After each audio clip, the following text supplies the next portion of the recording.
Urea मकबूल जान के एक वीलॉग को बुनियाद बनाकर मुस्लिम लीग नून के रहनुमा रोहिल असगर ने चंद रोज़ कबल कौमी असम्बली के इजलास में उन्हें शदीद तनकीद का निशाना बनाया, जबकि स्पीकर कौमी असम्बली राजा परवेज अशरफ ने मामला committee of rules of procedure and privileges के सुपुर्द कर दिया है। उरिया साहब ने आज अपने वकील की वसातत से स्पीकर कौमी असम्बली राजा परवेज अशरफ के नाम एक ख़त इरसाल किया है। उरिया साहब, सबसे पहले आपकी जानिब आना चाहूँगी, मामला है क्या?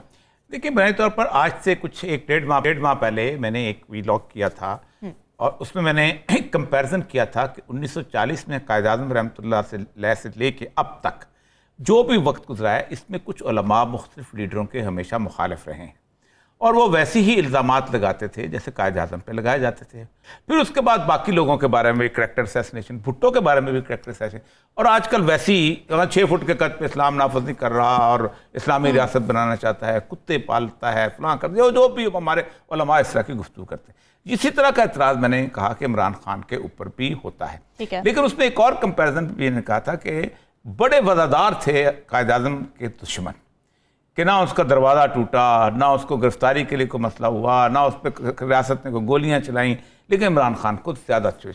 इस दौरान एनालिसिस करते हुए उसके बीच में मैंने कहा था कि उस वक़्त कायद-ए-आज़म हालांकि पूरे बरसगीर पाक व हिंद में अपनी मकबूलियत की अरूज में थे मुसलमानों के, लेकिन खैबर पख्तूनख्वा जो सूबा सरहद था वहाँ पर कांग्रेस की सीट जीत गए थे। बलूचिस्तान में भी जिरगा की सिस्टम था, सूरत नहीं थे, वैसे भी बहुत दूर दराज इलाका था। ये एक लाइन सिर्फ हिस्टोरिकल फैक्ट्स के हिसाब से बयान की थी, उसको उठा के बाकी सारे उन्होंने एक तकरीर कर दी। फिर एक उसके ऊपर एक कॉलम भी लिखा हामिद बीर साहब, उन्होंने बिल मेरा ना वीलॉग पढ़ा, फिर उसके बाद मैंने एक कॉलम तहरीर किया बकायदा। मैंने कहा कि ये बुनियादी फैक्ट्स हैं और मैंने तो दुश्मनों का मुकाबला किया है, आप जनाब इमरान खान और उसका मुकाबला कायद-ए-आज़म के मुकाबले पे ले गए।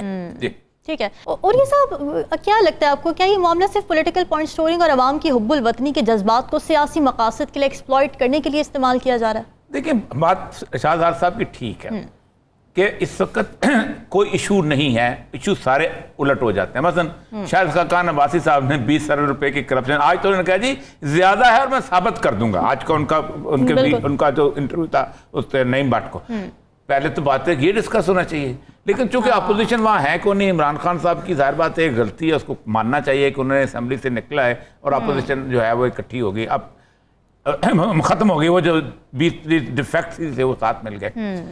तो रोहिल असगर साहब को के भी माजी को अगर आप देख लें तो जज्बाती किस्म की सूरत हाल उनकी है और बाकी चीज़ें भी हैं। आप अंदाज़ा करें कि प्रिविलेज कमेटी में कम से कम 1 घंटा इसके खिलाफ डिस्कशन होती रही। अच्छा, मतलब 3-4 MNA थे जो कि बाकायदा बोले हैं कि यार क्या बात कर रहे हो, इस तरह तो रास्ता खुल जाएगा। इसका मतलब है कि आप दूसरों की गर्दनें काटने के पे आ जाओगे।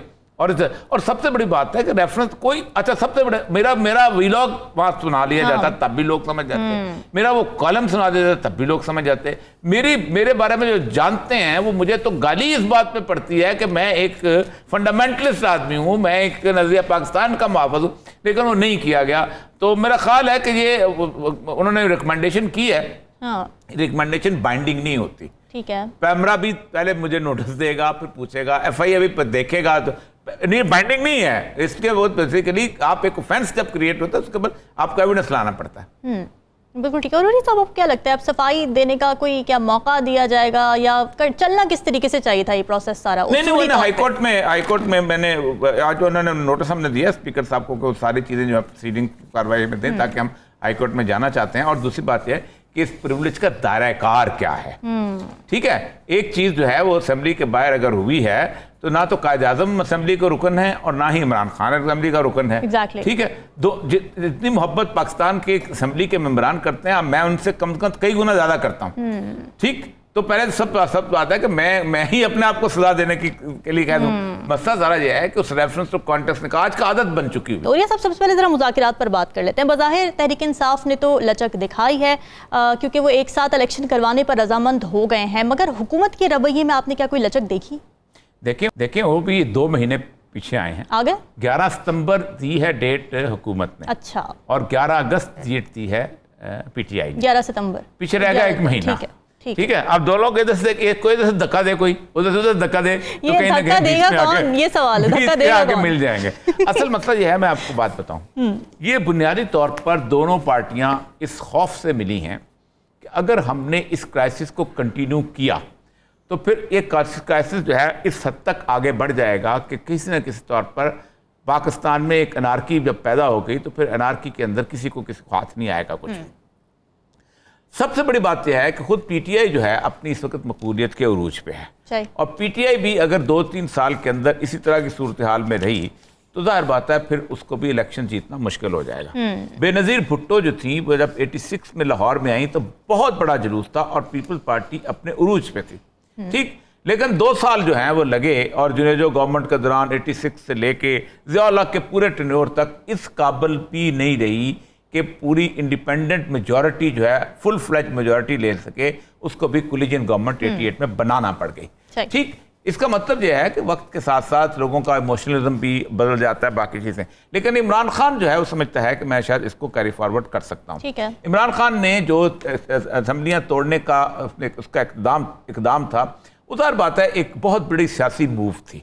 उसकी वजह यह है कि जिस असेंबली के अंदर उसको सिर्फ एक आदमी की अक्सरियत हो पंजाब की, जो किसी भी वक्त ख़त्म की जा सकती है, और जिस असेंबली के अंदर वो अपनी FIR दर्ज ना करा सके इस हुकूमत के अंदर, उसका मतलब है कि रहने का जवाब नहीं था। लेकिन उसके साथ हुआ यह कि इमरान खान ने इस सारे अरसे के अंदर अपनी एक पार्टी जो थी उन्होंने उस तशद्दुद से अब गुजरी है तो पार्टी का एक कोर ग्रुप बन गया है, जो वादार बात है अब वो बहुत स्ट्रांग हो गया है। PDM भी समझती है कि शायद कुछ अरसे के बाद हमारे यहाँ सारा मसला आ गया बजट का। बजट के बारे में वो समझते हैं पीटीआई का 11 सितंबर 11 अगस्त इसीलिए तो मसला बना हुआ है कि 11 सितंबर ने वो समझते हैं अगर बजट हम बना दें एक दफ़ा तो फिर हम जाएं। पीटीआई कहती है अगर आप बजट में हमें फंसा गए, फॉर एग्जांपल वो कह गए कि पाकिस्तान में 3000 रुपये तनख्वाह वाला जो है वो 6000 लेगा, डबल लेगा, और 1 महीना आपने तनख्वाहें दे भी दी, लैंडमाइन आप जो कह रही हैं, तो उसके बाद ये होगा कि इमरान खान वापस लेना मुश्किल हो जाएगा, फिर कहाँ से देगा, आप फंसा देंगे। लेकिन इसमें एक खतरा भी कैच भी है कि अगर पीडीएफ खुद जीत गई तो फिर क्या होगा, तो लेकिन ये है कि इस पे ऊपर लगता यही है, मुझे जहां तक अंदाजा है कि दोनों पार्टियां खुद ये फैसला नहीं करना चाहती थी ताकि कल को हम लोगों के सामने जाके ये ना कहें कि जनाब ये पीठ सिखा गया, ये नीचे हो गया, वो हो गया। हम जाके कम से कम और कुछ नहीं तो कहेंगे जी सुप्रीम कोर्ट को कहेंगे कि ये हमने बता दिया है और आप जो डेट देना चाहते हैं दे दें। ठीक है। इसकी एक और वजह है, इस पहले भी शायद मैंने डिस्कस किया था कि हर बड़ी सियासी नेगोशिएशन जब हुई हैं तो उसके पीछे हॉक्स होते हैं जो उस नेगोशिएशन को खराब करना चाहते हैं। 5 जुलाई 1977 तक रात को 9 बजे तमाम मुज़ाकरात कामयाब हो चुके थे और सुबह दस्तखत करके उस पर ऐलान करना था भुट्टो की तरफ से भी और उधर से भी अपना अपोजिशन PNA की तरफ से। लश्कर खान ने एक खत तहरीर किया था, 7 तारीख को लोगों को याद है, जिसे उसने आर्मी चीफ से कहा था कि आप इंटरवीन कर लें क्योंकि भुट्टो हमें धोखा दे रहा है। अब आप ख्वाजा आसफ की तकरीरें उठा लें, आप जो है क्या नाम है उसका जो जावेद लतीफ़ की तकरीर उठा लें, मरियम नवाज की तकरीरें उठा लें, मौलाना फजल रहमान की उठा लें, ये हॉक्स हैं। ये बुनियादी तौर पे समझते ये हैं कि अब अगर हमने इस वक्त ये मुज़ाकरात कामयाब हो गए तो सबसे अहम बात ये है कि कोर्ट जो है वो जाहिर बात है अमेंडमेंट पे आ जाएंगे। जब आईनी अमेंडमेंट हो जी उस पर रास्ता यही है ना, अमेंडमेंट होगी तो कोर्ट का फैसला जो है वो इन्फ्रक्शन हो जाएगा और ये डेट जो है वंस एक अमेंडमेंट हो जाएगी तो उसमें शहीद नहीं बनेंगे। और अगर शहीद ना बने वज़ीर आज़म, वज़ीर खारजा, वज़ीर खारजा कर रहा हूँ, वज़ीर दिफा, वज़ीर दाखिला और वज़ीर खजाना, तो फिर उसका परचम कौन उठाएगा? तो कुछ लोग हैं जो बाद में परचम उठाने वाले हैं या उठाने वाली हैं। इसके अलावा कुछ है नहीं ना उनके पास, इस वजह से इसके अलावा कुछ है नहीं उनके पास। तो वो चाहते हैं शहादत हो जाए और उसके बाद फिर हम कहेंगे जी हमें तो अदालत ने शहीद कर दिया है इसलिए हम आ गए हैं, और चूंकि हमारा चचा जो था तो वो उसको भी शहीद कर दिया है इसके अंदर, और बाकी जो कहा है ना उन्होंने कि आप बलि नहीं देने हम किसी वज़ीर आज़म। वो वजह सिर्फ यही है कि बलि देने के लिए तो ले जा रहे हो, जब तुम तकरीर करोगे तो तुम बेसिकली बकरे को कसाई के पास भेज रहे हो। बचना तो तरीका यही है कि आप आके आप कंप्रोमाइज कर लें ताकि कसाई के पास बकरा ना जाए, लेकिन बकरा भेजना है और फिर उस बकरे के ऊपर आपने ईद उल अज़हा मनानी है हमने।